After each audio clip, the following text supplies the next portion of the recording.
Namo tassa bhagavato arahato samma sambuddhassa. Namo tassa bhagavato arahato samma sambuddhassa. Namo tassa bhagavato arahato samma sambuddhassa. Good morning, everybody.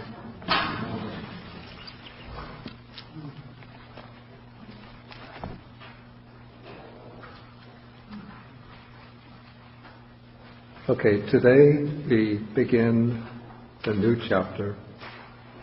This is chapter 9, called Shining the Light of Wisdom. So just to sort of recapitulate the territory that we've covered so far in recent weeks. Some time ago, in the chapter of the path to liberation, we took a broad overview of the path. The path is divided into 3 primary trainings: training in sila or moral discipline, training in samadhi, concentration, and then the training in panya, or wisdom. And so when we studied the chapter of the path to liberation, we saw how all of these stages fit together, are integrated into one comprehensive, wide-ranging path.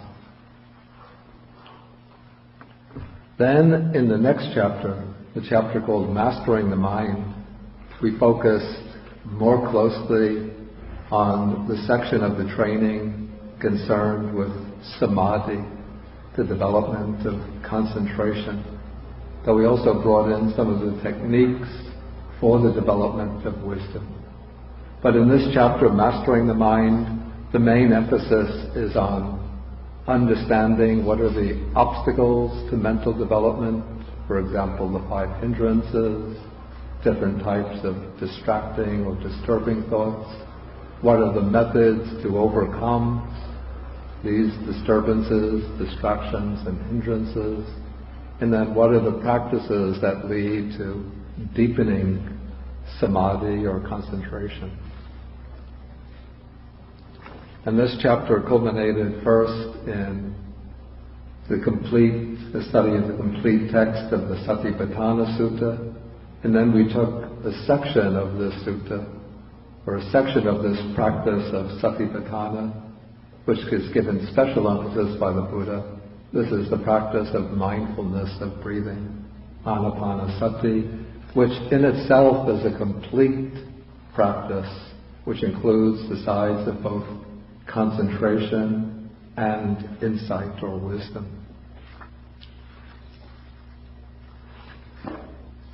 Even though the methods of practice that we covered in this chapter also promote the development of wisdom, we didn't pay attention to what are the particular objects of wisdom, or what are the particular insights that arise through the development of wisdom. So that will be the concern in the present chapter, chapter 9, which is the main concern here is to understand what are the things, the insights to be developed through wisdom, what are the particular subjects with which the development of wisdom is concerned.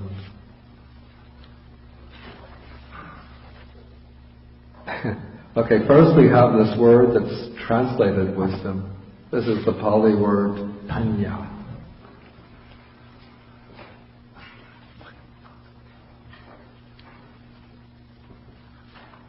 Okay, so the word translated as wisdom in Pali is panya, in Sanskrit prajna, and it comes from the verb pajanati. Pajanati means, we can translate it to understand. It comes from the stem verb janati, which often means to know, and then it has a prefix pa. Pa gives a little more, sometimes a little more forceful emphasis to another word to which it's attached. The problem when we translate pajanati is to understand, and panya as wisdom, we don't see the connection between the verb and the noun. Some might want to suggest, in fact, Venerable Nyanamoli had translated panya as understanding in order to preserve the connection with the verb pajanati. The monk Venerable Thanissaro translates the verb as to discern, and then panya as discernment. But to my mind, the trouble with both understanding and discernment is that they don't suggest anything that's particularly superior to an ordinary, mundane type of understanding. Like one can understand the meaning of a sutra, you could say, even though one doesn't have direct insight into it. Or one could discern the drift in somebody's argument. So it's become commonplace to use the word wisdom to render panya or prajna, since it suggests a superior type of understanding. And so I've gone along with the use of this word panya to represent. I've gone along with the translation wisdom to represent panya.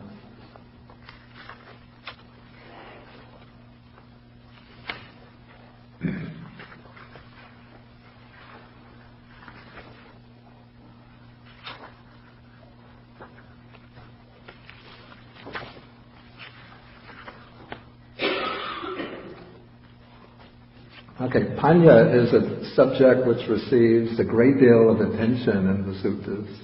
In fact, one might even say that the unique contribution of the Buddha to Indian spirituality as a whole has been this particular emphasis on panya as the factor that leads to liberation. We saw much earlier in this book when the Buddha went on his quest for enlightenment and he studied under some of the foremost meditation masters of the period, he learned the systems of practice that led to high states of samadhi, so that he mastered the third formless attainment, the base of nothingness, the fourth formless attainment, the base of neither perception nor non-perception, and yet he was dissatisfied with those teachings. And he realized that they didn't lead to direct knowledge, to the highest peace, to enlightenment, and to liberation. And so what was missing from those systems was this particular element of panya.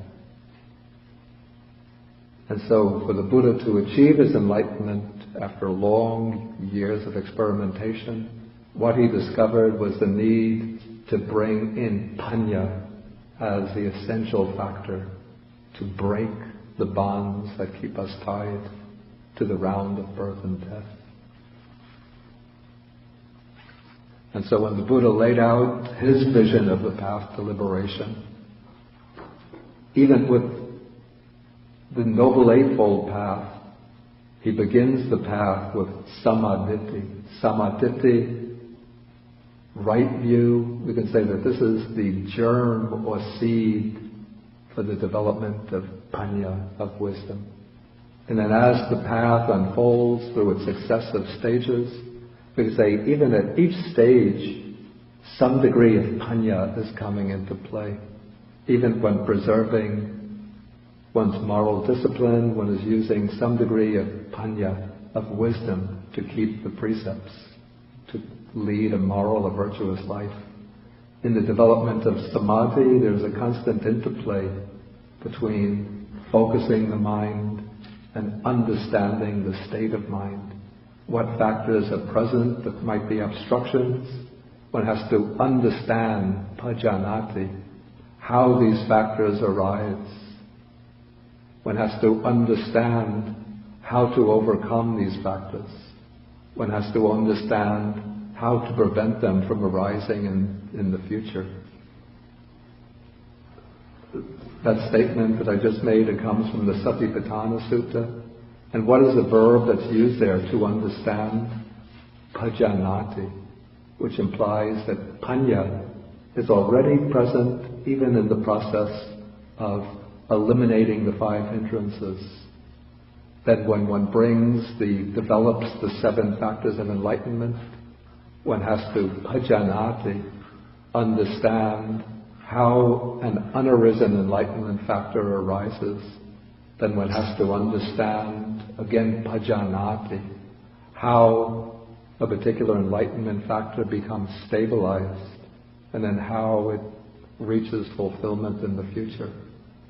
Okay, so panya is already coming into play in the process of developing concentration. And then for the full liberation, one has to apply panya as the act of understanding, the process of understanding that will understand the real nature of phenomena, the true characteristics of phenomena. In this role, one could say that panya becomes equivalent to, he used a very long Pali expression, yatha bhuta jnana dasana.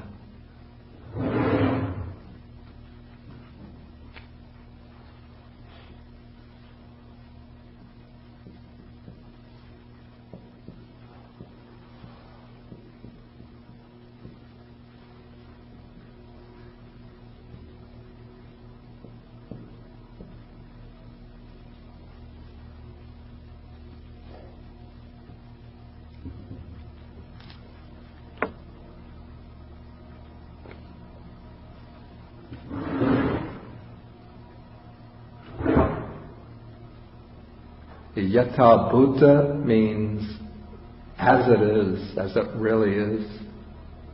And jnana means knowing or knowledge. And dasana means seeing. And so panya in this role becomes that act of knowing things as they really are.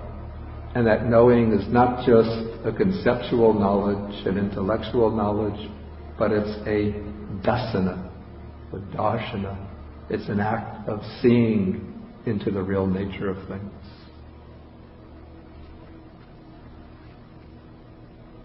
Okay, and this knowledge and vision, this develops through conditions.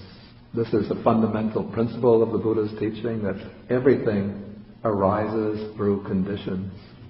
And so wisdom too is, we could say it's the result, the product of the cultivation of the appropriate conditions. And thus we have one sutta, one of the early suttas in this chapter.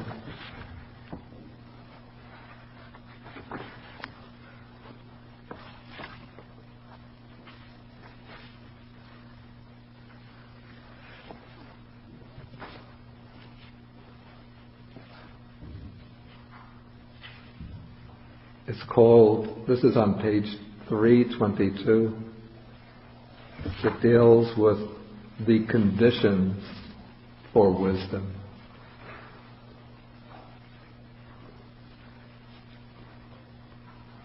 So here the Buddha says that there are these 8 causes and conditions for obtaining the wisdom fundamental to the spiritual life when it has not been obtained, and for bringing about the increase, maturation, and fulfillment by development of this wisdom after it has been obtained.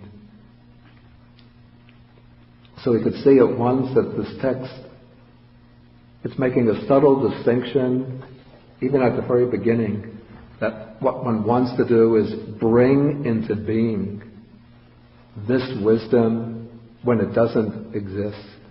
So even if one doesn't have this wisdom yet, one could bring it into being.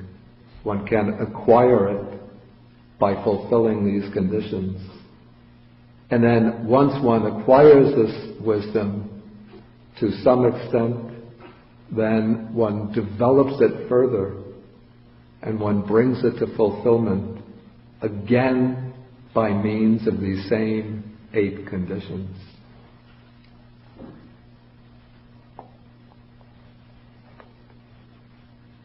Okay, so what are these 8 conditions?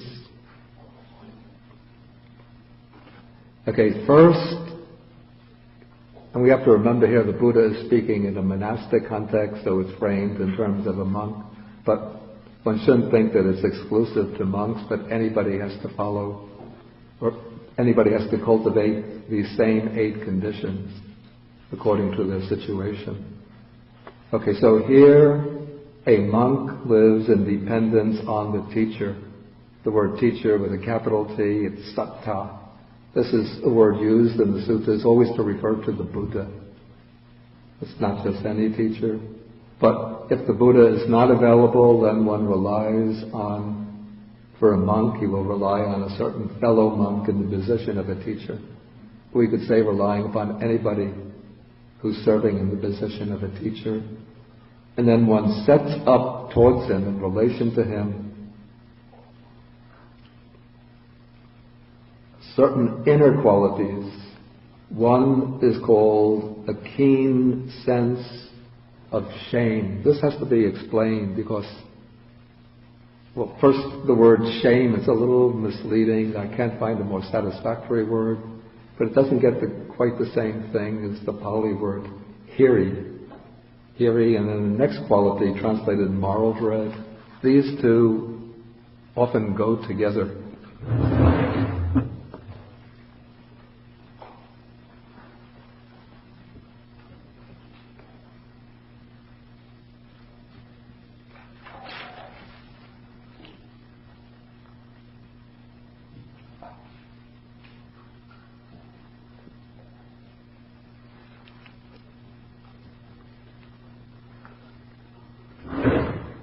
In Pali, the sense of shame is hiri, and moral dread is ottappa. In Chinese, if I could try without feeling ashamed, it's zhan kui, correct?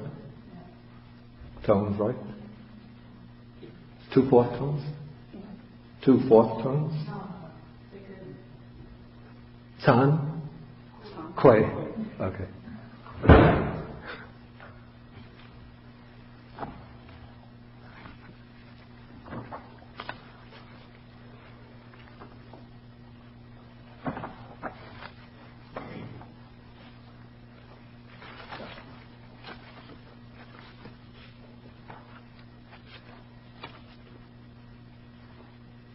Okay, so what is meant by hiri, it's not feeling ashamed of something that one has done, but rather it is a kind of sense of self-respect or a sense of inner dignity that prevents one from doing anything that would be unwholesome, improper, inappropriate.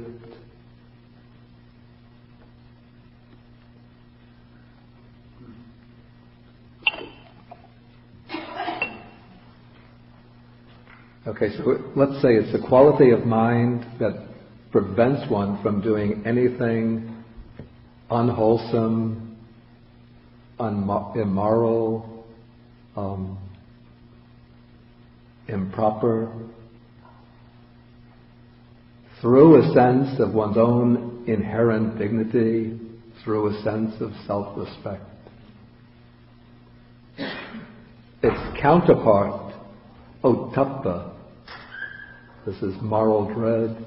This is the quality, the mental quality that prevents one from doing anything unwholesome, from fear of the consequences, apprehension about the consequences of doing anything unwholesome, morally wrong, blameworthy. It's fear or dread of being criticized by others, reproached by others, and also its fear of the karmic consequences of doing things that are improper, unwholesome. Okay, so one has set up these two qualities, but these two qualities themselves seem rather heavy if one is always dwelling in dependence on a teacher with the sense of shame, fear of consequences. Then one doesn't like to be around that person.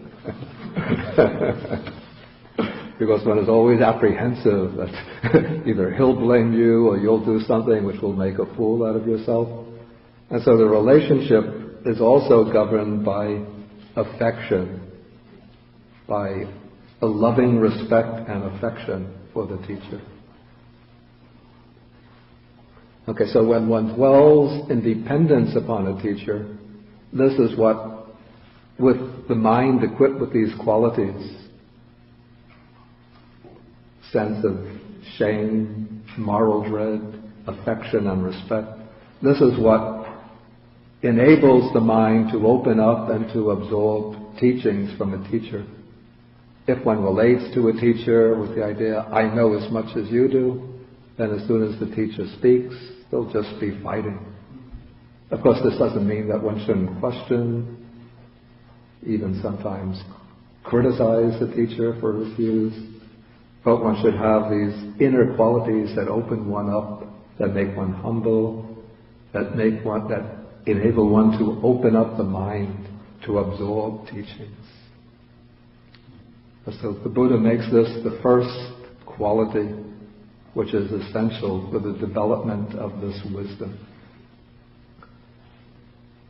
Okay, then the second flows out from this, or follows from this. As he is living in dependence on such teachers, then he approaches them from time to time and inquires, how is this, Venerable Sir? What is the meaning of this? And then those Venerable Ones disclose to him what has not been disclosed. They clear up obscure points, and then they dispel his perplexity or his doubts about many perplexing points that create doubt. Okay, so this is the second cause and condition for obtaining the wisdom fundamental to the spiritual life. That is, it's not just a matter of passively sitting and listening and just saying. I'm reminded of in Sri Lanka, there's a practice when a monk is giving the sermon. This is in the old days, in the traditional sermon. There'd always be an elderly man who sits in the front row, and his job is just to say, "Ehe Swami Vangse." Do you know that? Yeah. "Ehe Swami Vangse." Which means just whatever the monk says, the person says, "Ehe Swami," which means, "Yes, sir. Yes, sir." That's the way it is. So it's a kind of expression of complete submission to the wisdom of the monk, who might be saying, you should go out in the streets and rebel, turn over the garbage cans. "Hey, Swami." Yes, sir. No, sir. What is that? No, sir. If you say no, sir, then somebody from the back row will come up and say, "Come with me." Lead you by the arm out the back door.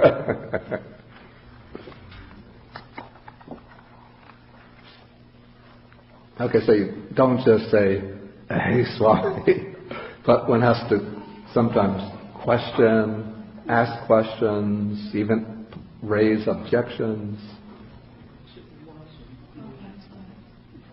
Excuse me.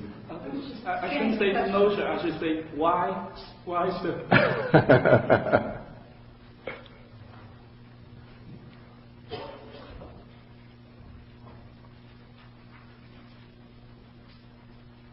Okay, now it's my turn to say not Hey Swami, but No Swami.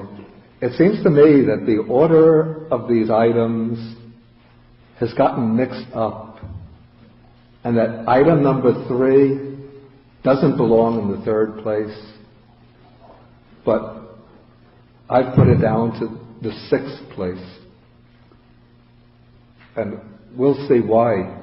You'll see why I'm right. So when I give my explanation, then you can say, Hey Swami. I tried to find whether there's an Agama counterpart to the sutta, a parallel in the Chinese Agamas, but according to the table of parallels that I have, it doesn't have a parallel. So there's no way to double check on this to see the way the sutta would have been preserved in another tradition.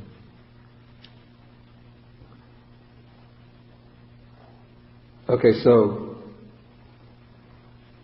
I'm going to skip over number 3 and then come to number 4, which is basically it's the formula, the monastic formula for observing the precepts or training rules of the Patimokkha. Okay, so here the text is establishing that in order to gain this higher wisdom, one needs virtue, moral discipline, as a basis. Okay, then we come to 5. Again, I'm going to have to put a little, not a Hey Swami, but a qualification around this item. Okay, this is learning much, remembering what one has learned, consolidating or accumulating what one has learned.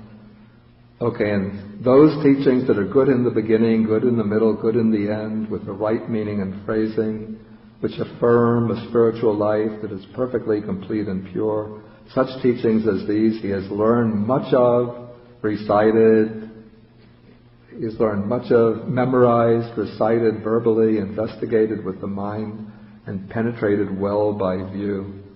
So this is the 5th course and condition for obtaining the wisdom fundamental to the spiritual life. Where I put the qualification to this is that in order to gain this higher wisdom, it is not necessary to have learned a great deal of, say, a great deal of texts. To gain this wisdom, one could sometimes acquire it just on the basis even of just a short sutta, or just a single teaching, or just a few teachings. If one practices diligently and then one's mental faculties are sharp, just a little bit of learning could be enough for gaining the higher wisdom. But we do see that the Buddha, often in the text, he praises those monks who have learned much. And in the Buddha's time, there were not printed books or even written manuscripts, but the teachings were always preserved through oral transmission. And so it was necessary to have companies of monks and also nuns who would learn the teachings, memorize them. Some would memorize even vast collections of teachings, and then train those in the next generation to learn them by memorization. Now we have here, in this formula, what I find to be very impressive is a 5-step formula for mastering the teaching. First, we have such teachings as these he has learned much of. Now the Pali word here is bahu sutto, which means heard much of. Because the first step in learning is to hear. If there are no printed books, how does one acquire a teaching? One has to go to a teacher and listen to it, listen to the discourse. Okay, so one hears much. Okay, then, after hearing, what one has to do is memorize. One has to retain what one hears, retaining it in mind. It's dharana, which is translated memorization. But dharana means holding or preserving in the mind.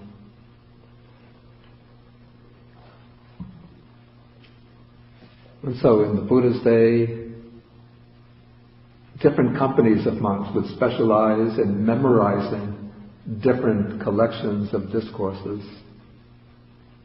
And in this way they would pass them down. There would be a company who would specialize in reciting Digha Nikaya, Majjhima Nikaya, Samyutta Nikaya, Anguttara Nikaya.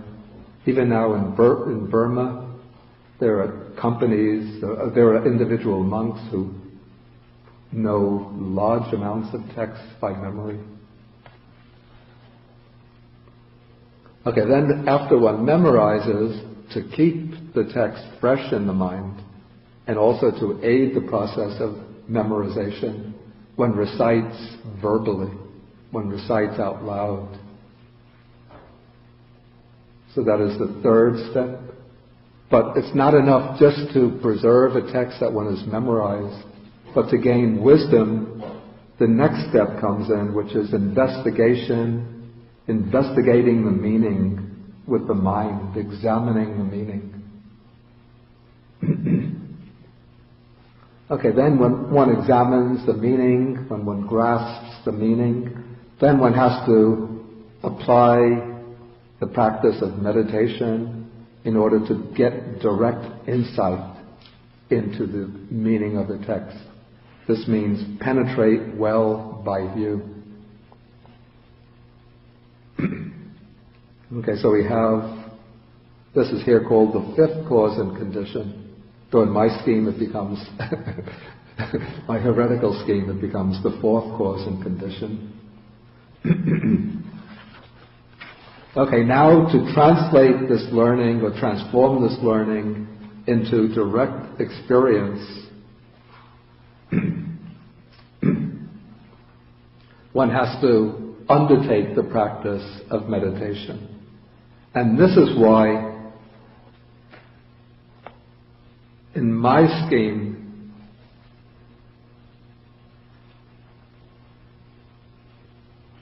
I would take this, having learned the Dhamma, he dwells withdrawn by two kinds of withdrawal.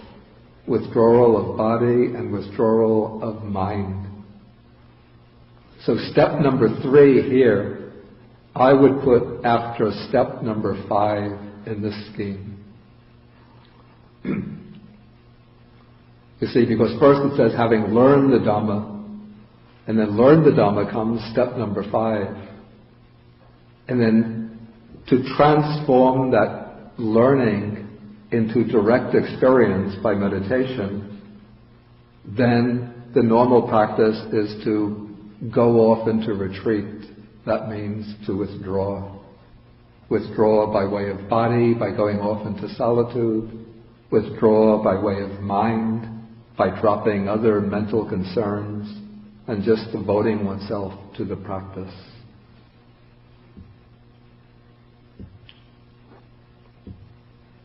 Okay, then devoting oneself to the practice means that one is energetic, one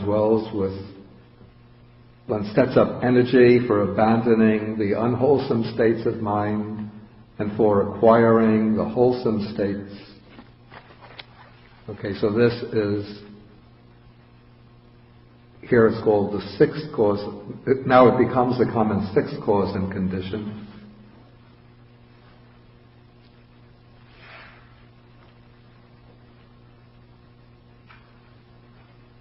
Oh, actually I see. Okay, now I see. I'm sorry. The condition here, which is number 7, I've renumbered as 5. So let me go through them all again, putting out my numbering scheme. Starting at the beginning, 1 and 2, the same. Number 4 here, I put as number 3. Number 5, I put as number 4.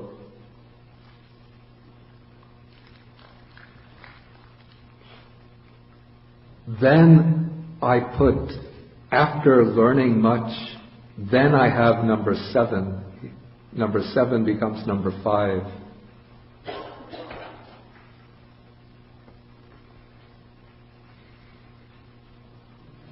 This seems to fit in well with number 5.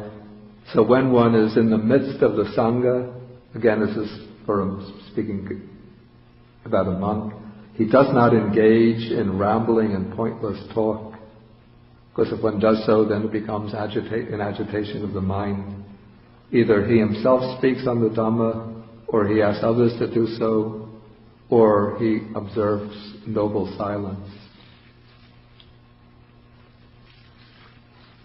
Okay, so number 7 here becomes my number 5. Then I have number 3 of this scheme becomes my number 6. My number 6, their number 6, the Buddha's number 6, becomes my number 7. Dwelling energetic. Then comes number 8. He dwells contemplating rise and fall in the 5 aggregates subject to clinging. We've already had this in the Satipatthana Sutta, but this is the practice that leads directly to the arising of insight. So he dwells such as form, feeling, perception, the volitional formations, consciousness, such their arising, such their passing away. So this is the contemplation of the 5 aggregates as subject to rise and fall. That brings out the mark of impermanence. Then by developing the contemplation of impermanence, one will come to the understanding of all the 3 characteristics: impermanence, dukkha, suffering, anatta, non-self.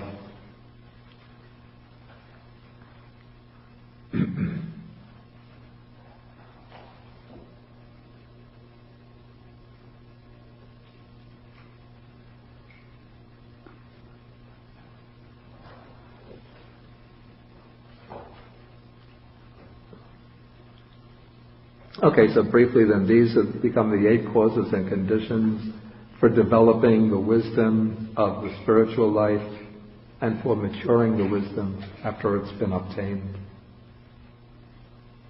Okay, anybody have any questions or comments on this?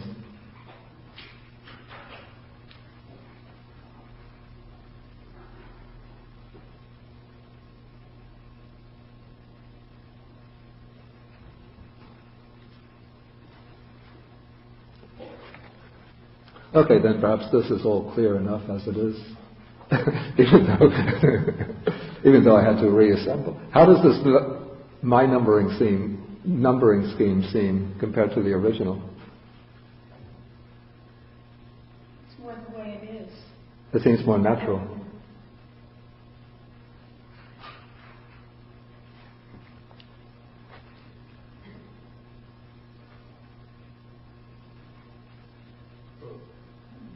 Yeah. One thing about the position of number 3 and more in following number 2 is like after having gone, the teacher asks a question. So number 3, following number 2, an argument for that is that after having gone, the teacher asks questions and gotten answers and clarifications, then withdrawing and to contemplate that seems like an appropriate response. It could be. But I'm sending you out the doctor.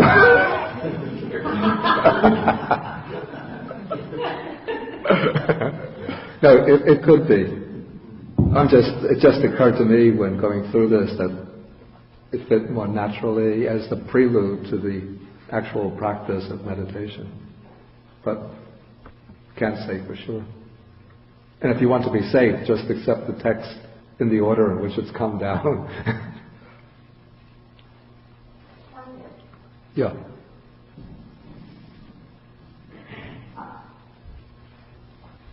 Why isn't your number 5 earlier, move up further?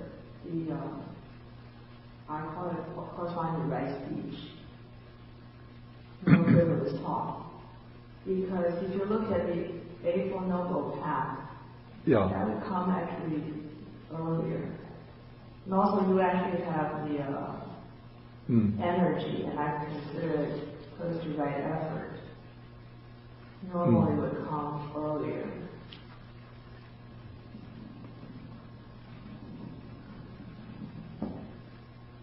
And where did you propose to move it? I put it number 5 after learning much. I'm just comparing this to Eightfold Noble Path, and I think that your number 1 or number 2 are under right view. I don't see anywhere about right thought. Yeah, I wouldn't try to squeeze this into the Noble Eightfold Path. There's some factors that correspond, like number 6 here, the aroused, setting up energy. This clearly, indisputably corresponds, is right effort. Sure, right speech goes with precept. I'm not so sure that this number 7 here is simply right speech, but it's referring to a situation where one comes into the Sangha, and so it's just discouraging what's called rambling and pointless talk. In fact, it occurred to me that number 7 here could actually come after the number 3 of this scheme. So we have the monk going into retreat, withdrawing, and of course when he withdraws into seclusion, then he'll be practicing energy and then developing insight. But we could just squeeze in this factor about not engaging in rambling and pointless talk after withdrawing, because sometimes the monk will come out of retreat and then he will come into the midst of the Sangha.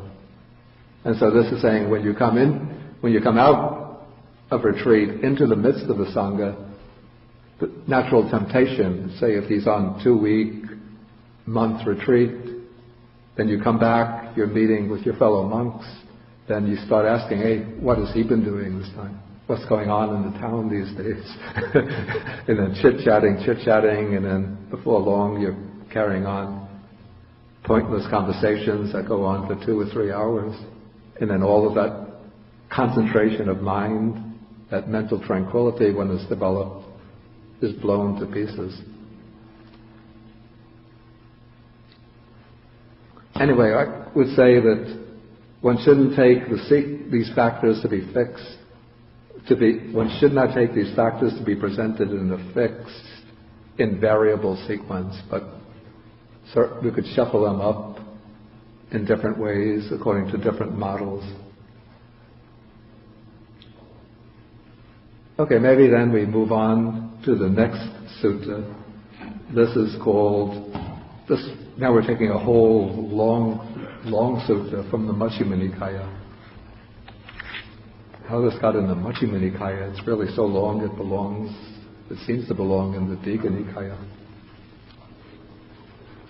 Anyway, this is called the Sammaditthi Sutta, the discourse on right view.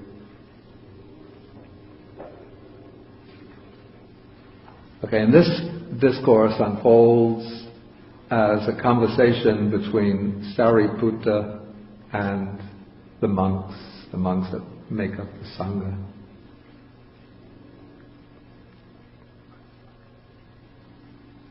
I think interestingly, in the version of the sutta that comes down I think it's in the Zhonga Hanjin, the Chinese version of the Majjhima Nikaya. If I remember, it takes place as a conversation between Sariputta and another monk, Mahakotita. And there it's Sariputta who poses the questions and Mahakotita who answers the questions. But here it comes out in the form of a discourse by Sariputta. And Sariputta begins by using the phrase, one of right view, one of right view. And he says, in what way is a noble disciple one of right view, one whose view is straight, who has confirmed confidence in the Dhamma and has arrived at this true Dhamma. All of these expressions here are, or at least most of them, are suggesting that the topic of this discourse is the right view of one who has reached the first stage of realization. That is the stage of the stream enterer, Sotapanna. How do we know this?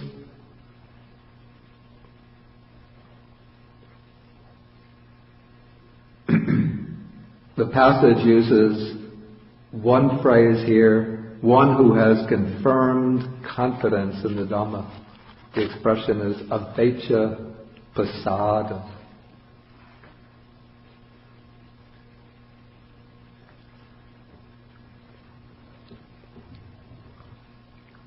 Okay, this expression avecha pasada,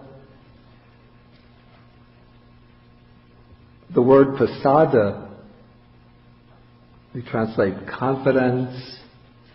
It means something like trust, belief, but it's more the quality of mind, that trusting quality of mind. And then avecha, which qualifies it, means, literally it means having undergone experience. And it's having undergone the experience of realizing the truth of the Dhamma. And so avecha pasada is the confidence or trust of one who has undergone the experience of realizing the truth of the Dhamma. It's sometimes translated unwavering confidence, unshakable confidence.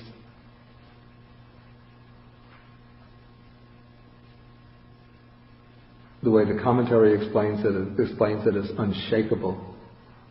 But it's unshakable because it has been obtained through direct experience. And this avecha pasada is one of the qualities, the defining qualities of a stream enterer. And so when we see this expression used, we know that it's referring to somebody who is at least a stream enterer, if not higher. And then the other expression is who has arrived at this true Dhamma. Sadhamam agat.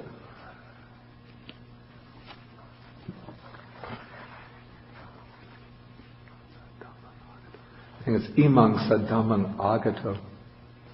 Okay, what's meant by arriving at the true Dhamma is that one has become established in the Dhamma to such an extent that one can never fall away from it. Okay, so now Sariputta is going to explain how one becomes a person of right view. Well, what is the right view of the person who has reached the stage of stream entry?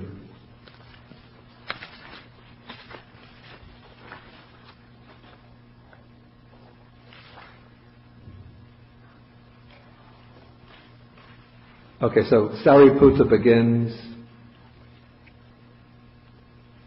when a noble disciple understands the unwholesome and the root of the unwholesome, the wholesome and the root of the wholesome, in that way he is one of right view, one whose view is straight, who has confirmed confidence in the Dhamma and has arrived at this true Dhamma.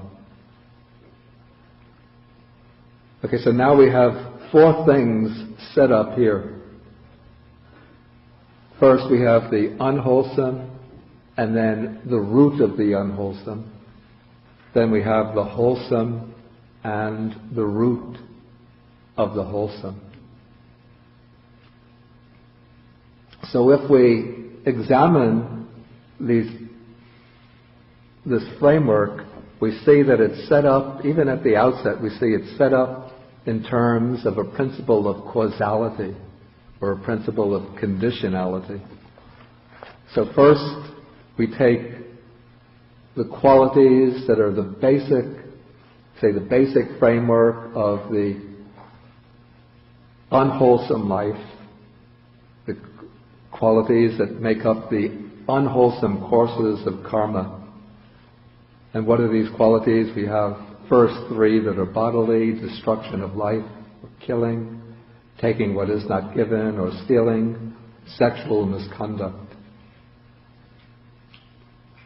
Four that are qualities of speech, actions of speech: false speech, malicious speech, harsh speech, idle chatter.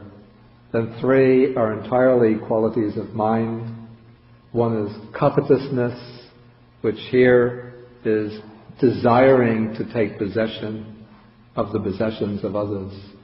Ill will, which means specifically feeling such hatred or anger towards others that one wants them to undergo harm and suffering. And then wrong view, which in this context means a view which denies, you say, the basic foundations of an ethical life. Okay, so these are the 10 unwholesome courses of action. I explained them earlier in relation to an earlier chapter. But now, we don't just rest with the unwholesome courses of action, but now one investigates the root causes of these unwholesome actions. Where do they spring from? Where do they originate from? And then Sariputta, following the Buddha, locates their origin within the mind by way of the three unwholesome roots. That is greed, hatred, and delusion. The commentaries sometimes try to trace particular types of unwholesome karma to particular unwholesome roots. Like, for example, one would say that destruction of life springs from hatred, sexual misconduct springs from greed or craving, harsh speech from hatred. All one could say is that those might be general tendencies, but in my understanding, any of the unwholesome courses of action could spring from any of the unwholesome roots. Somebody wants to get rich, and so he goes to rob a bank. The security guard is guarding the bank. He kills him in order to get the money.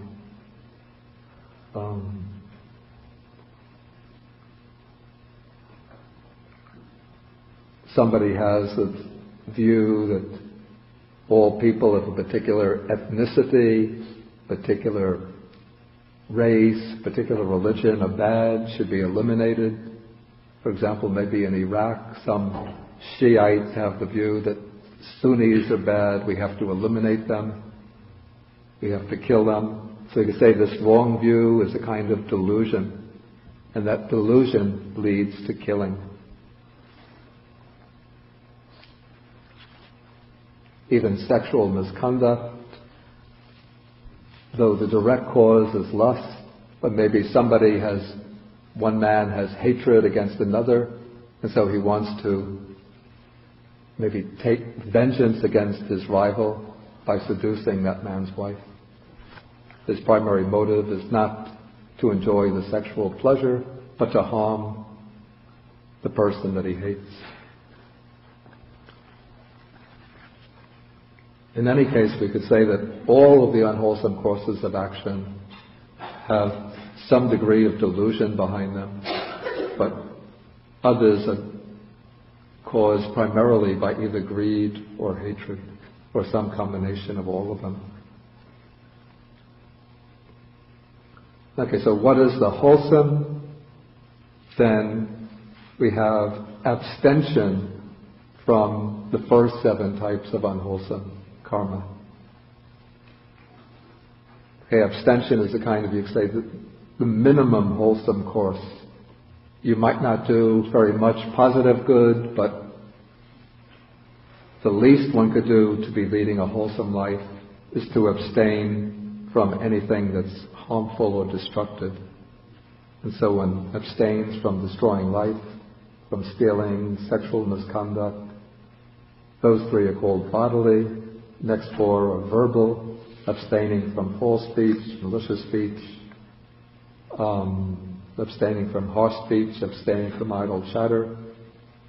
Those are the 4 verbal courses. The next 3 are the purely mental states: on covetousness, non-ill will, and right view, having right view about the cause and effect of karma. So those are the 10 wholesome courses. What is their root? Non-greed, non-hatred, non-delusion. These 3 mental qualities, they're expressed here negatively as just the negation of the unwholesome roots, but they actually signify positive qualities. Non-greed can be manifest as generosity. Non-hatred can take the form of loving kindness, goodwill, benevolence, compassion. And non-delusion actually signifies right understanding or wisdom.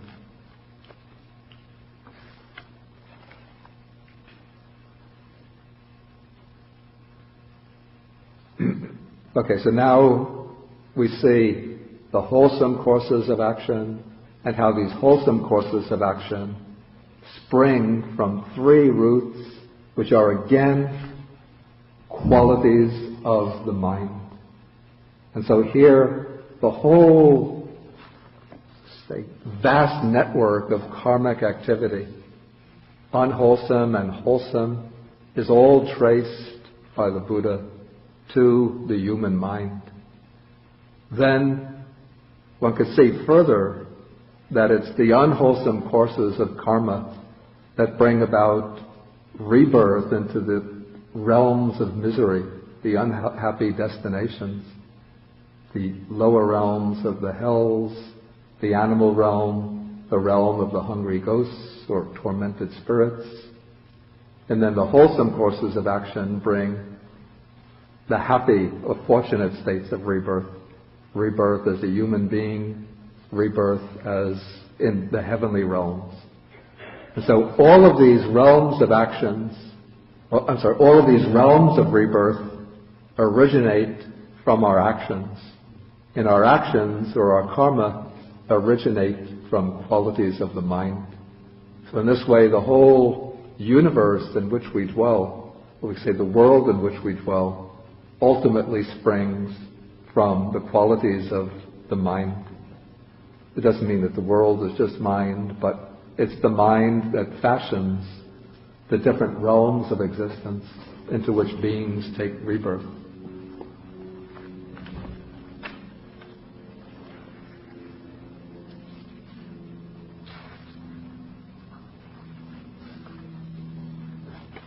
Okay, so this is, you say, the first level in the right view or right understanding of a noble disciple. And now Sariputta continues, when a noble disciple has thus understood the unwholesome and the root of the unwholesome, the wholesome and the root of the wholesome,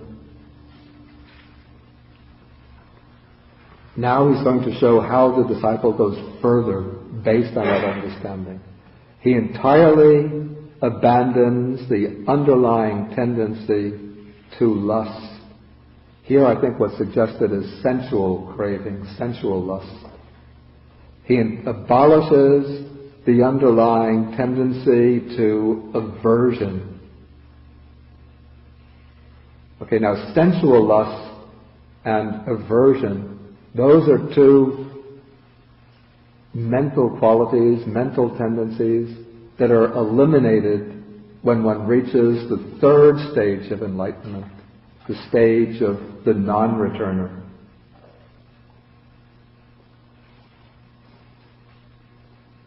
But now the text is going to go further to the fourth stage, the stage of arhatship.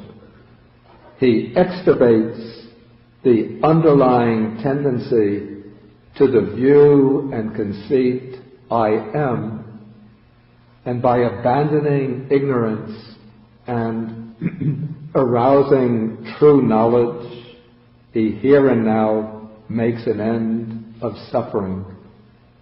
In this way, too, a noble disciple is one of right view, whose view is straight, who has confirmed confidence in the Dhamma, and has arrived at this true Dhamma.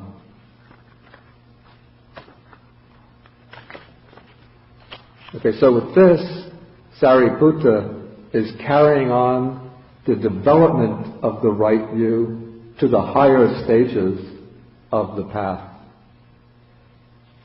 Acquiring the right view is the distinctive mark of the first stage of realization, the stage of the stream enterer. For that reason, this stage comes to be called Dasana Bhumi, the stage of seeing, the stage of getting the view.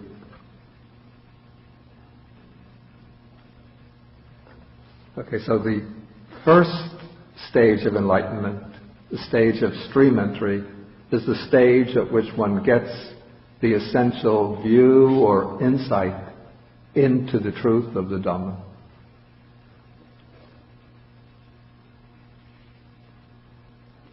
Then after getting that view, then one has to continue the practice further. And then the practice is basically a deepening of that view to the point, well, one has to both deepen or strengthen the concentration, the other mental faculties, but especially to deepen the view, which is the functioning of wisdom, to the point where that wisdom is able to eliminate, eradicate the other underlying tendencies or fetters.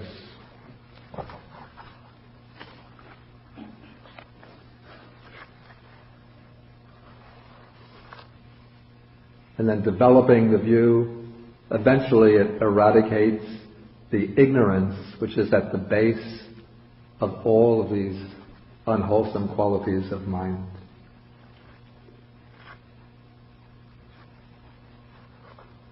One shouldn't think that just because the stream enterer acquires the right view, therefore he's eliminated ignorance and has no more ignorance.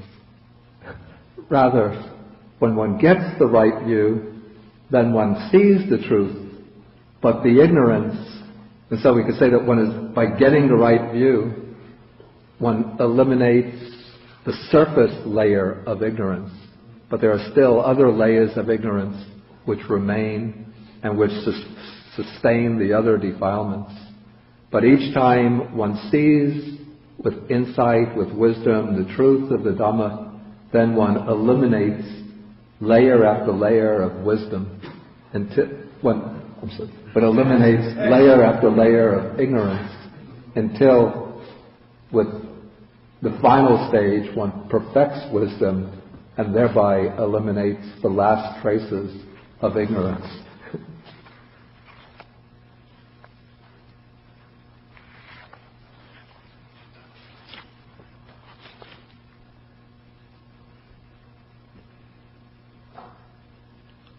Okay, maybe at this point then I'll ask whether there are any questions.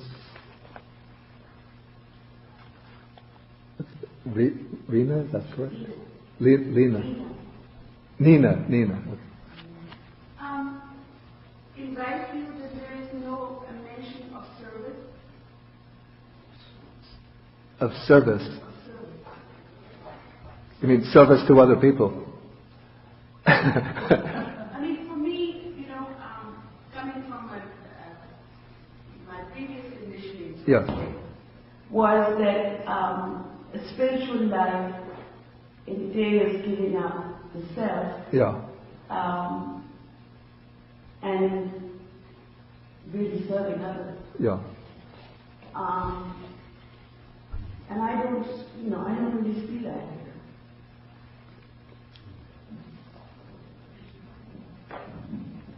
Well, first, this sutta is concerned with what is the content, what is the subject of the right view. Service, of course, would be an important spiritual quality to develop, but that comes probably in the general scheme of the path. That would be a factor coming under, in a general way, under sila, under morality, moral discipline. So that would be part of the basis of the path. So we have, in the Buddhist text, the Buddha explains different types of service to others. But all of that belongs to the layer of sila. Now, at the level of insight or wisdom, then we're concerned, what is one supposed to understand in order to gain this wisdom that brings final liberation? Yes? Isn't serving to others comes under dana, sila, bhavana? I would say dana is one form of serving others. Dana means giving. Yes. Isn't the service giving to others because rendering a service to others? But let her, okay. Isn't the dana is rendering a service to others? I think one could also give a broader understanding to dana so that it will also include service. But maybe there are forms of service that don't easily come under the conception of dana.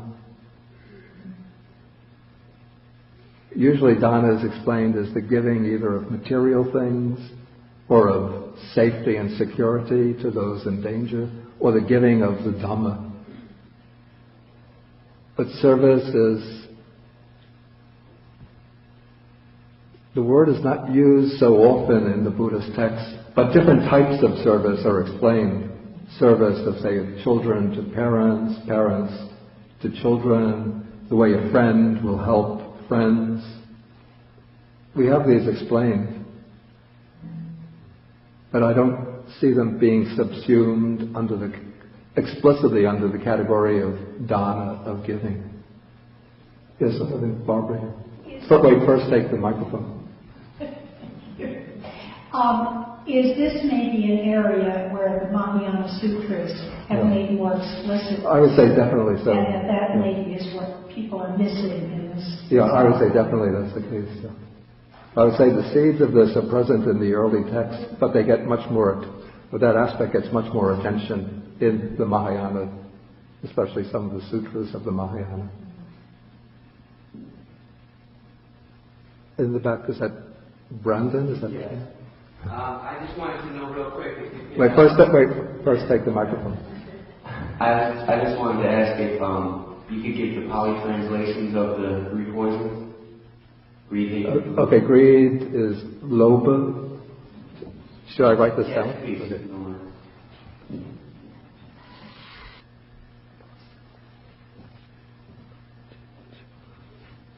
Yeah, okay, it's Pali, it's lobha, dosa, moha. Sanskrit, lobha is the same, moha is the same. Just instead of dosa, one has dvesha. Tan, chan, sha. Correct? Yes, correct. Yeah, Barbara, that's correct. If not the beginning of service, would that not be in this sense, if we're at the level of observation and not doing in right view, are we not beginning service by not doing the negatives? But not killing, not... I would still think service has a more positive. I would say that service still has a more positive. The English word service would suggest more positive activities, actively helping others by providing for their needs. There is a word seva, which occurs in Pali, Sanskrit, the same word. So there's an organization called Seva Foundation. I think it was established by Ram Dass and some others, dedicated to service to others. Did somebody else have a question?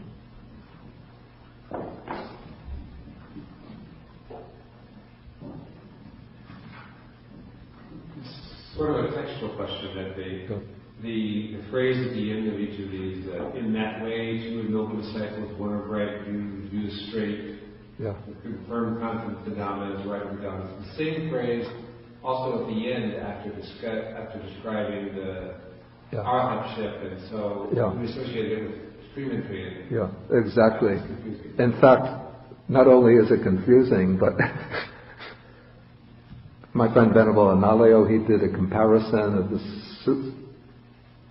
Pali suttas with their Chinese counterparts. And interestingly, there are two counterparts or parallels to the sutta in Chinese coming from different Buddhist schools, early Buddhist schools, and neither of them has that ending, which suggests, this is an interesting point, a little historical.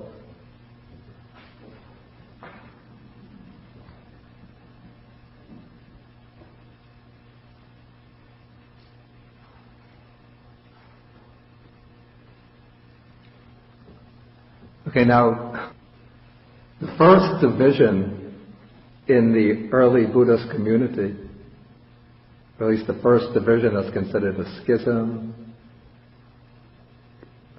brought about a division in the Sangha between two main groups. One group is called the Sthaviras, or the elders, and the other group is called the Mahasanghikas, the majority, so-called majority community. Okay, then after some time, the Sthaviras divided at least into two groups. There are actually a number of others, but I just mentioned these two main groups. One is called the Sarvastivada, the school that says that all phenomena exist through the three periods of time. And then the other is called the Vibhajyavadins, those who make a distinction, presumably the distinction that only present phenomena exist, not past, not future phenomena. I'm not concerned now with their different doctrines. Okay, the Vibhajyavada, one sent missionaries to Sri Lanka, and the Vibhajyavada that took root in Sri Lanka became what we call today the Theravada, which has its text in Pali. Now, the four main collections preserved in Chinese translation, their counterpart of the Majjhima Nikaya comes from the Sarvastivada, and their counterpart of the Anguttara Nikaya comes from the Mahasanghika. And we find on this particular point that there's an agreement between Sarvastivada, a Sthavira school, and the text from the Mahasanghika. And on this point, the Vibhajyavada or Theravada text preserved in Pali differs. And so a kind of working principle that scholars go on, at least it's a hypothesis, when there's an agreement between a version of the text in a Sthavira school, one of the Sthavira schools, and a Mahasanghika version, but the other Sthavira school differs from it, that is grounds for suspecting that the variation in the Stavira school, which differs from that of the other Stavira school and the Mahasangika, that is a later addition. If you didn't understand this, don't worry about it. It's not so important for understanding the sutta. But this gives us some ground because the Sarvastivada version of the sutta and the Mahasangika version agree in not including that part. But the Theravada version, the Pali version, has it. This is some ground for suspecting that later compilers of the text added that particular portion to the Pali text. Maybe they wanted to make more complete, to give a more complete understanding of what happens with that right view after one acquires it. But a ground for suspecting it is that this expression, as Richard pointed out, this expression, one who has confirmed confidence in the Dhamma and has arrived at this true Dhamma, that whole expression actually, one of right view, whose view is straight, who has confirmed confidence in the Dhamma, who has arrived at this true Dhamma, that whole sentence is everywhere. It's just characteristic of a stream enterer. It's nowhere else is it used to describe an arhat.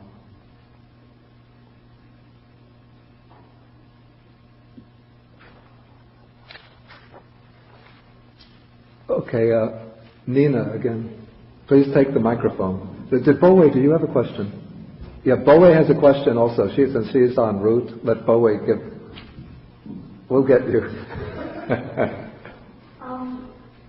I didn't understand the basis of the split between these two. Yeah, I don't want to go into that, what the grounds of disagreement were. It takes a long explanation, and now it's not so important. Okay. The other question is like you earlier mentioned that the Sunnis go after the Shias and the Shias go after the Sunnis. Has there ever been any bloodshed in the history of Buddhism between sects? Between sects? Different views? To my knowledge, pretty much no. Though there could have been some sects in Japan that were a bit violent, not over points of belief, but maybe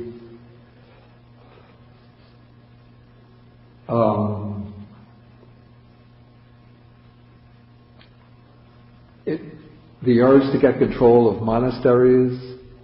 I'm not so acquainted with the history of Japanese Buddhism, but I believe that there has been some bloodshed in Japan. But otherwise, say in Indian Buddhism, there would be debates, disputes between the different schools. They would write tracts arguing against the positions of another school, but never any fighting.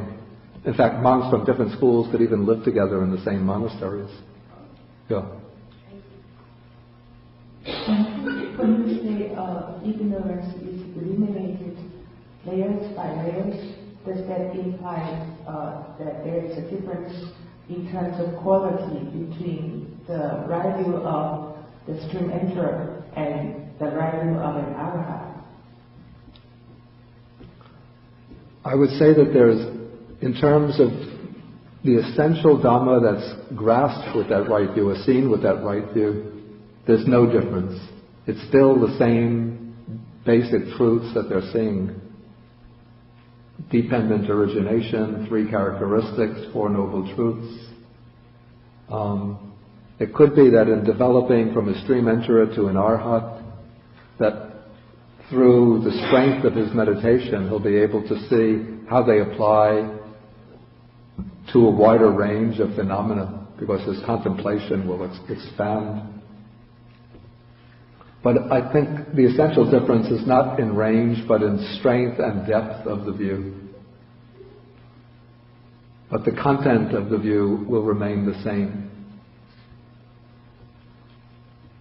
Does that answer the question?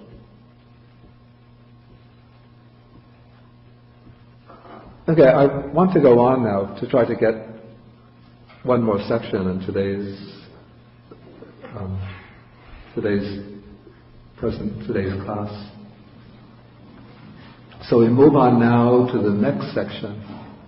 This is called the section on nutriment. Okay, so after Sariputta gives that explanation, the monks express their appreciation, and then they ask him whether there's another way in which a noble disciple could be one of right view. So Sariputta says there is. Then he moves now into a framework that will carry through the whole sutta. When a noble disciple understands nutriment, the origin of nutriment, the cessation of nutriment, and the way leading to the cessation of nutriment, in that way he is one of right view, and so on, one who has arrived at this true Dhamma. Does anybody recognize this framework of this particular paragraph? Exactly. It's the same framework that's used for the Four Noble Truths. But now it's formulated in terms of nutriment, what is called, translated as nutriment. In Pali, it's ahara.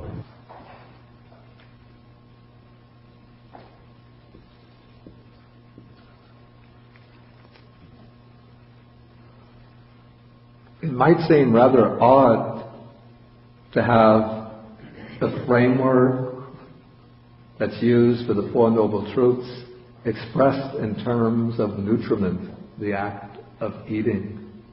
But this is a topic to which apparently the Buddha gave a great deal of attention. And we have actually a sutta that comes in the Anguttara Nikaya, in the Book of Tens, where the Buddha lays out a series of different points that are to be understood in order to make an end of suffering. And they're laid out in terms of understanding first one thing, then understanding two things, then three things, 4 things, 5 things, up to 10 things. And then the first of these is expressed as when one understands just one thing, that is enough to reach the fulfillment of wisdom, to get direct knowledge of the ultimate truth, to gain the full understanding of the ultimate truth, and to make an end of suffering. And what is that one thing to be understood? The Buddha says, Sabbe sattva ahara titika. All beings exist through food. All beings are supported by food. And for the Buddha, this principle leads to what's called nibbida, which means disenchantment or turning away, and to viraga, dispassion, and then to full knowledge, direct knowledge, full understanding, and making an end of suffering. In the early text of Brahmanism, the idea of food and the process of nutriment also plays a very prominent role, probably because these Brahminic texts developed out of the act of sacrifice, where one takes items that are edible, could be animals that have been killed for the sacrifice, or grain, rice, wheat, and one puts it into the fire. And the fire is considered to be a divine entity, Agni, the god of fire. And when one makes the sacrifice, then it's conceived of as the god Agni devouring the items of the sacrifice, and then thriving, growing, and flourishing by being fed the sacrificial items. And then as Brahmanism developed, the Brahmins would always maintain the sacred fire.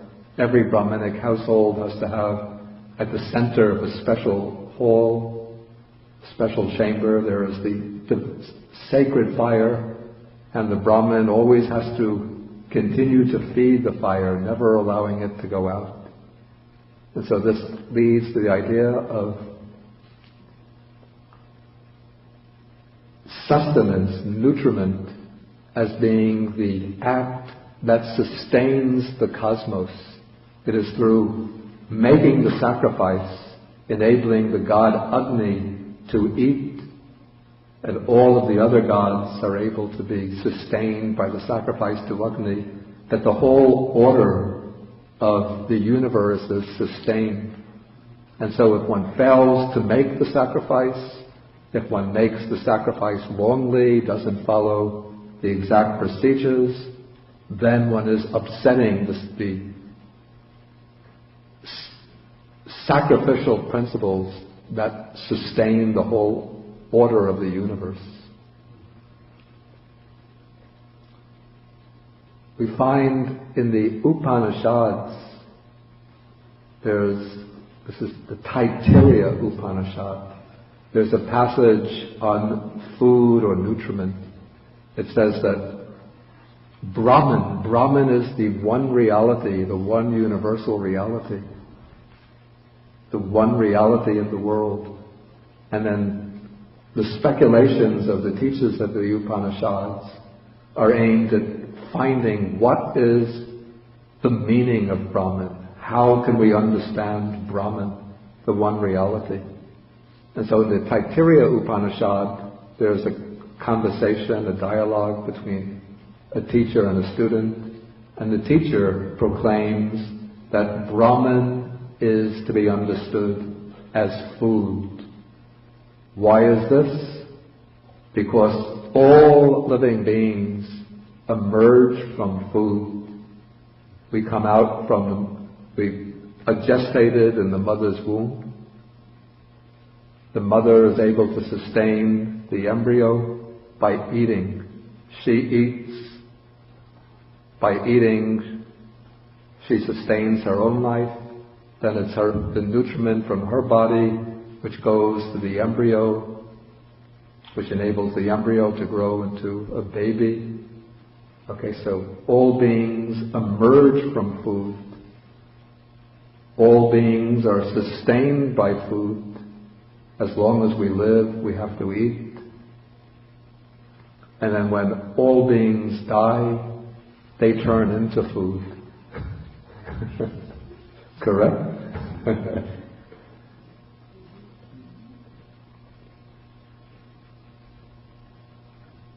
So they didn't, in India they don't pump cosmetics into the body, preservatives, cosmetics, but they would sometimes cremate the body, so you're feeding the body into the fire, or one just disposes of the body in the charnel ground where other animal creatures will come and eat the body, so the body turns into food. So in this way, food becomes the essence or substance of this one reality, Brahman, that from which everything emerges, that which sustains everything, and that into which everything returns and merges. But in the Brahminic teaching, this is a cause for rejoicing and celebration, because it shows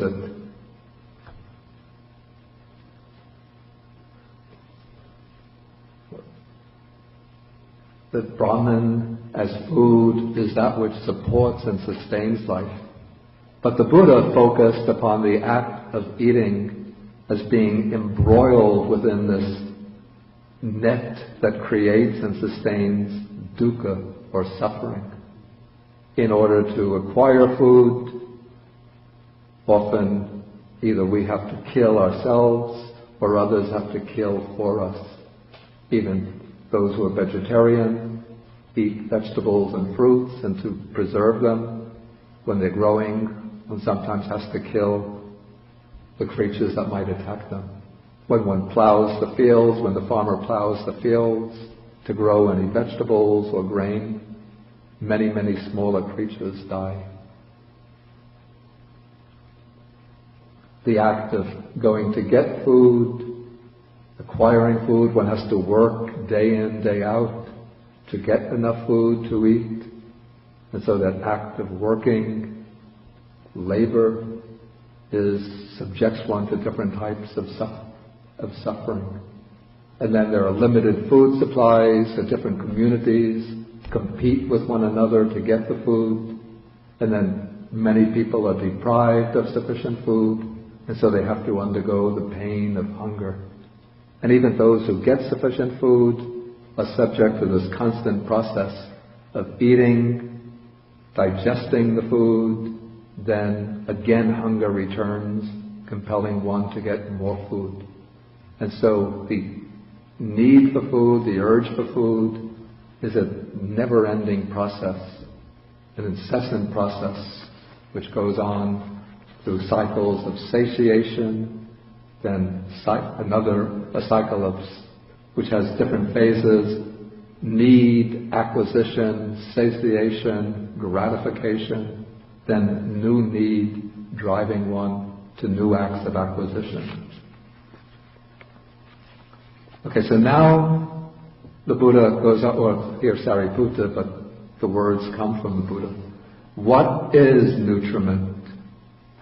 Okay, now the text explains, it gives a broader view, a broader understanding of nutriment than just identifying it with physical food.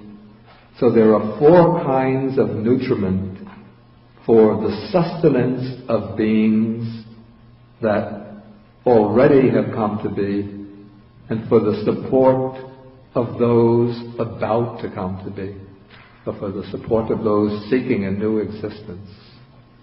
What are these 4? They are physical food as nutriment, which might be gross or subtle, contact as the second, mental volition as the third, and consciousness as the 4th. So according to the Buddha, there are 4 kinds of nutriment.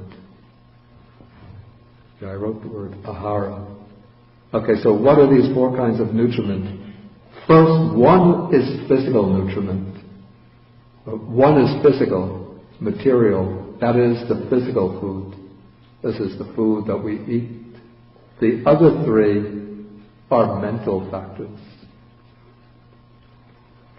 So what is it that unites these 4 things? Why is it that all 4 are brought together under this rubric, this common designation, nutriment or food? The way the commentary explains it, the word ahara means something which is a strong support, a strong supporting condition for something else. And so physical food is called nutriment ahara because it's a strong supporting condition for the body, the physical body. If one doesn't repeatedly replenish the food supply of the body, if one doesn't eat at regular intervals, then the mass of the body starts to diminish till one becomes reduced to just skin and bones, and then eventually one dies. If one gets the wrong kind of food, the body might swell up, but it isn't preserved in good health. So it's when one gets sufficient supply of good, healthy food that one is able to support and sustain the body. And so physical food is the nutriment, the strong supporting condition for the continuation of life. The second nutriment is contact. Contact is the strong supporting condition for what?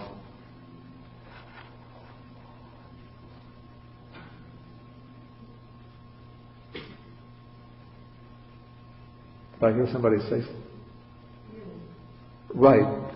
It's the strong supporting condition for feeling, for Veda. We see this in the formula for dependent origination. Passa Pachaya Veda. Contact is the condition for feeling. And so we have different contacts, and the different types of feelings that we undergo are conditioned, governed by the kinds of contacts to which we're exposed. Okay, then the third nutriment, maybe I write these on the board.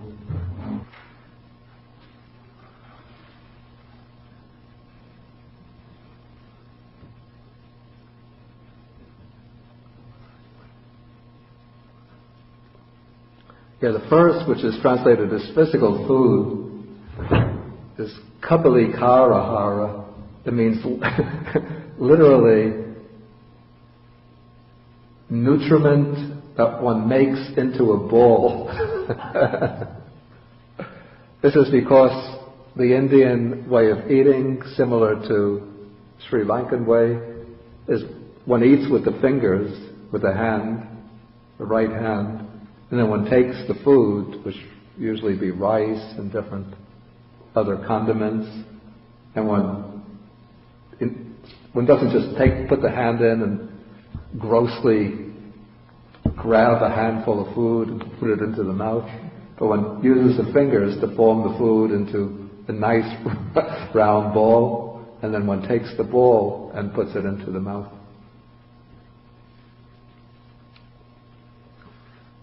Okay, so we've gone to the physical food, contact. The third is mano sanchetana. Sanchetana means volition, and mano means of the mind. So mental volition. And this is considered to be the strong condition, the decisive condition for consciousness. And this is said because according to the formula for dependent origination, sankhara, volitional formations, are the condition for vijnana, for consciousness. And what are the volitional formations? Mano sanchetana, mental volition. And this is said because it is the mental volition, the volitions that we develop in the course of a life, the different acts of will that we generate, that we exercise, these create the decisive conditions that propel the stream of consciousness onwards from one existence to the next. And so it's said that mano sanchetana is what supports the three realms of existence. That is the realm, the desire realm, the form realm, and the formless realm. All existence in all three of these realms comes about as a kind of response to our volitions, our acts of will.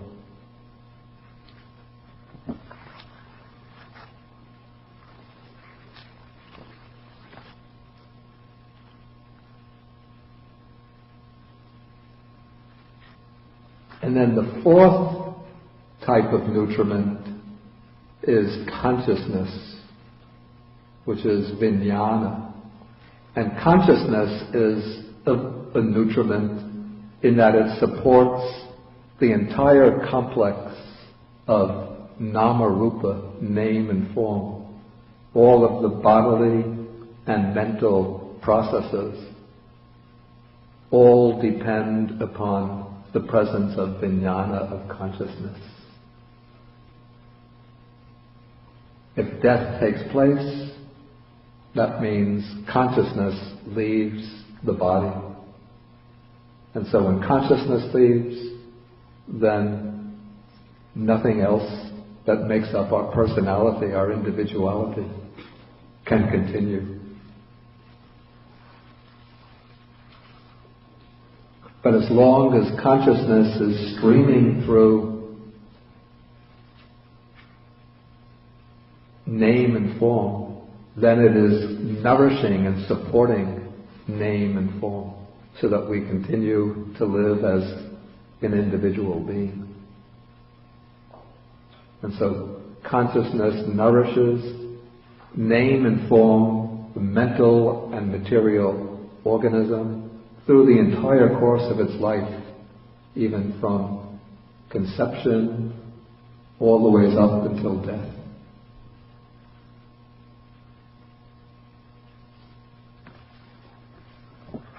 So these are the four nutriments, and then there comes an interesting statement: with the arising of craving, there is the arising of nutriment.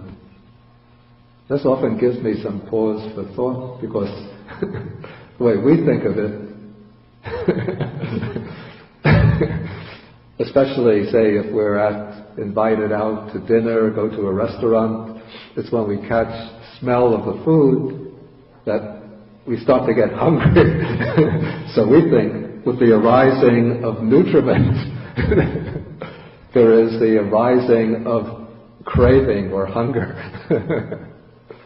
But this seems to be stating the relationship in reverse order, that with the arising of craving, there is the arising of nutriment. So the way the commentaries give a very technical explanation of this using the Abhidhamma, which I have to say I don't find completely convincing. The way I would understand this, rather simply, some might say simplistically, is that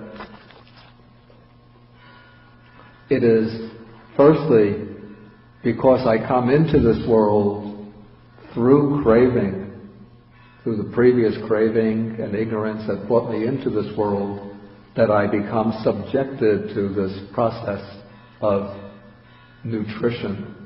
That I come into this world, I have to sustain my body with food, and then by coming into this world, all of the mental process has to be nourished with contact, mental volition, and with consciousness, which then together create conditions that will bring about a new arising in a new existence.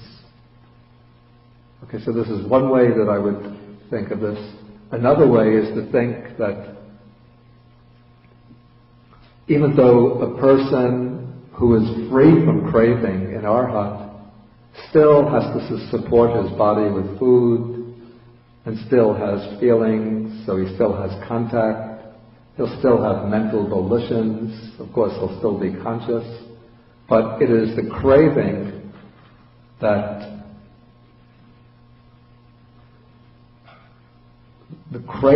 brings about a need for these types of nutrition, of nutriment. It's the craving that brings about a constant hankering to enjoy different types of cuisine, different tastes, different types of food. So somebody says, you want to go to an Italian restaurant? Oh, I've gone to Italian restaurants many times. I know Italian food. You want to go to a Chinese restaurant? Every day I have Chinese food. Do you want to go to Mexican restaurant? Oh, in New York we never see Mexican restaurants. I want to go try something new, something different. Right? Okay, so it's the craving that turns this food into an object of enticement, and then something for which I go out in pursuit. And also it's the craving again which brings about this grasping for contacts to experience different feelings. It's craving that drives me into different actions so that I exercise or arouse different volitions. And it's the craving that brings about this deep clinging to consciousness and then sustains the continuity of consciousness from life to life. So that's the way I would understand it. Okay, therefore with the cessation of craving, there is a cessation of nutriment. Even an arhat who's eliminated craving still has to eat, but he just sustains the body with food. But there's no longer any craving for the food, the different types of tastes. And then, with the end of the life process, then that whole process of nutrition comes to an end. Okay, then the way leading to the cessation of nutriment is the Noble Eightfold Path, from right view to right concentration. Okay, then the concluding paragraph of this section is exactly the same as the previous one. Okay, maybe now then I'll ask whether there's any questions. Let me just get the mic. Nina?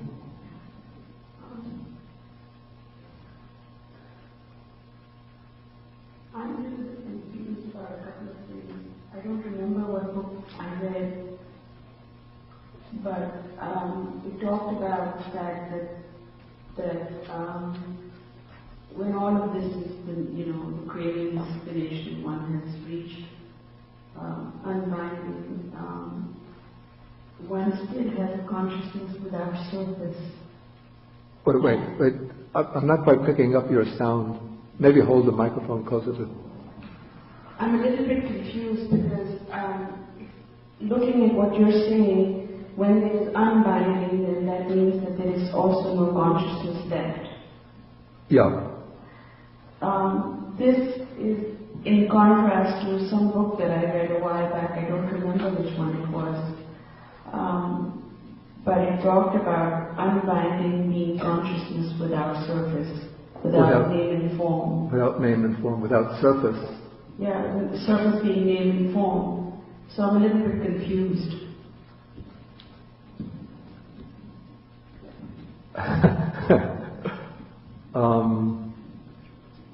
I've never come across any passage in the text that says that consciousness can exist without name and form. In fact, usually it said, in some places it said, if anybody should show the arising, continuation, and passing away of consciousness apart from feeling, apart from perception, apart from form, apart from feeling, apart from perception, apart from volitional formations, I say that is impossible. This is the Buddha speaking. I'm quoting the text. I'm not saying that I, Bhikkhu Bodhi, say that's impossible. Okay, thank you. I know that some people pick upon,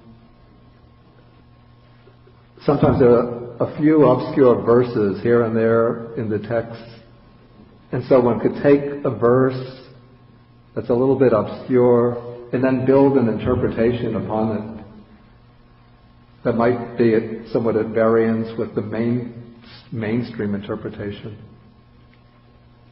But I'm somewhat hesitant about those types of projects.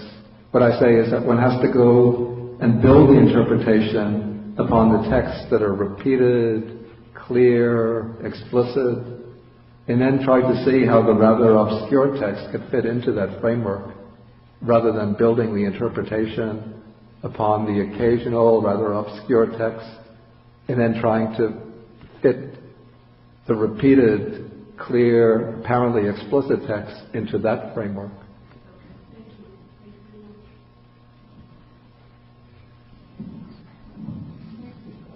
Okay.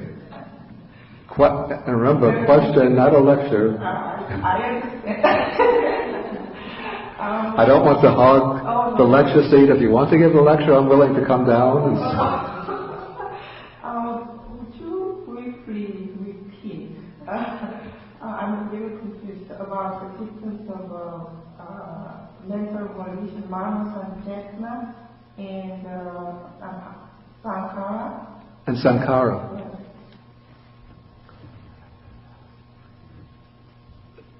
Mano Sanchaitana is just pretty much synonymous with the word Sankhara used in dependent origination. So when we come across Sankhara in dependent origination, Sankhara Paccaya Vijnana, with Sankharas as condition, consciousness arises. Sankhara there is Mano Sanchaitana. It's the volition.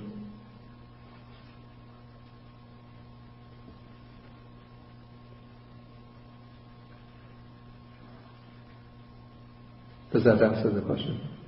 Clear up the confusion? Not completely. Not completely, but that would be the next time. Okay, maybe when we come to dependent origination, then you can...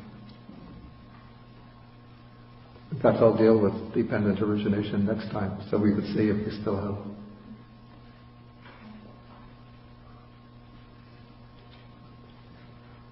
I should add that the explanation of how the nutriments function as conditions, one doesn't find it stated in the suttas themselves. So this comes from the commentary, which explains, the commentary in support of its interpretation, it quotes from the suttas. So how contact is the condition for the different types of feeling. The commentary will state that explicitly, and then it will quote Passa Paccaya Vedana. That is, it quotes the suttas which say that contact is the condition for feeling. And then when it explains how Mano Sanchaitana, how volition is the condition for consciousness, then it quotes that line from dependent origination, Sankhara Paccaya Vijnana. The sankharas are the condition for consciousness.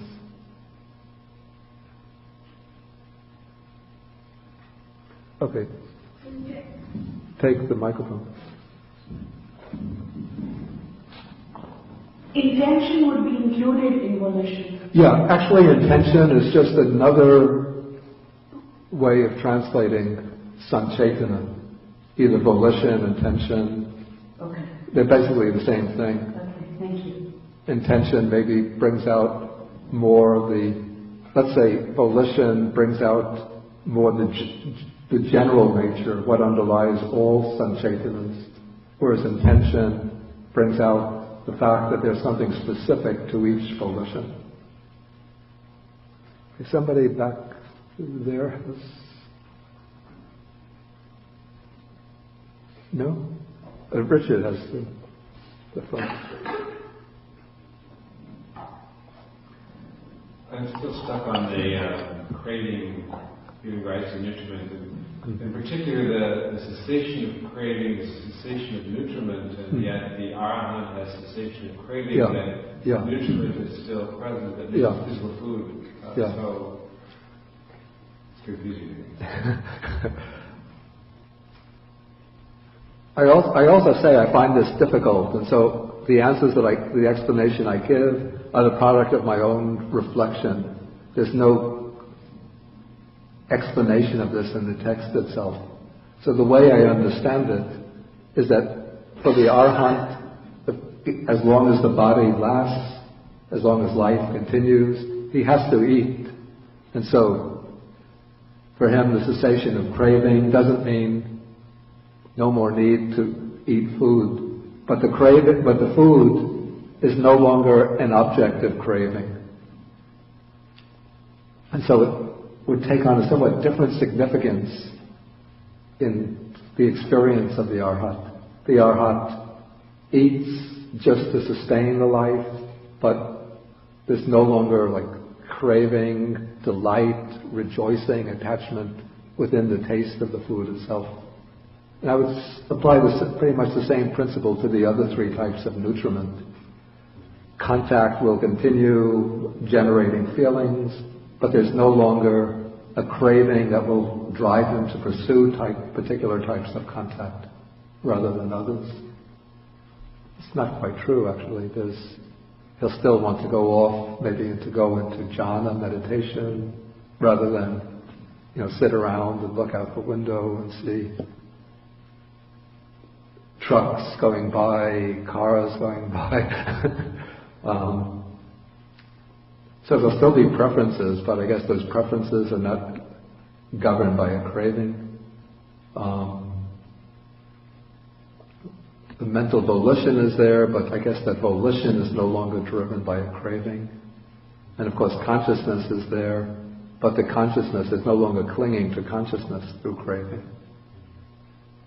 It's the only way I could understand it. Could it be simply that the cessation of craving leads to the cessation of nature because they're not, the arahant is not reborn, so it's... In that way, we could understand it in that way too. That because there's the cessation of craving, so there's no renewal of the process of repeated existence, and then the whole process of nutriment comes to an end, of nutrition comes to an end.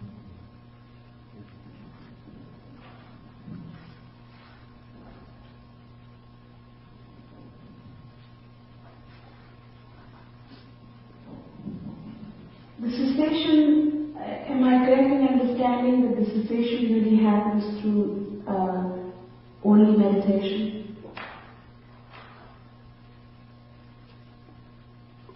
Well, it said that the way to the cessation of nutriment is the Noble Eightfold Path. So it needs all factors of the Noble Eightfold Path. This includes meditation, and then meditation becomes the way to develop the insight or wisdom that will culminate in cessation. But one just doesn't take meditation on its own outside the whole combination of factors that constitutes the Noble Eightfold Path.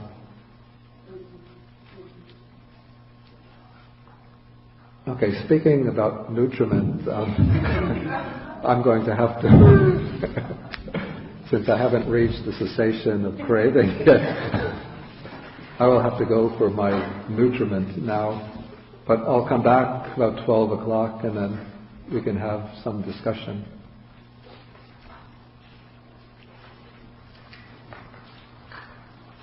Okay, I'll just recite the dedication of the merits, the sharing of the merits now.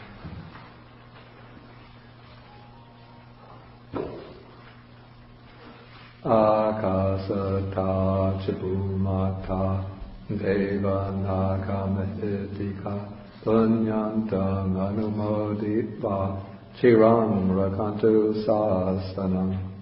Akasata chibumata Deva Naga Mahidika Punyantam Anumoditva Chiram Rakantu Desanam. Akasata Chabumata Deva Naga Mahidika Punyantam Anumoditva Chiram Rakantu Manparam. Etavatacha Hehi Sampadam Punya Sampadam Sabbe Devanumodantu Sabba Sampati Siddhya Sabbe Bhutanumodantu Sabba Sampati Siddhya Sabbe Satanumodantu Sabba Sampati Siddhya Tavagupadaya Vichihetato Etantare Satakayupapanna Rupya Rupicha Asanya Sanyino Dukha pamuchantu pusantu niputim.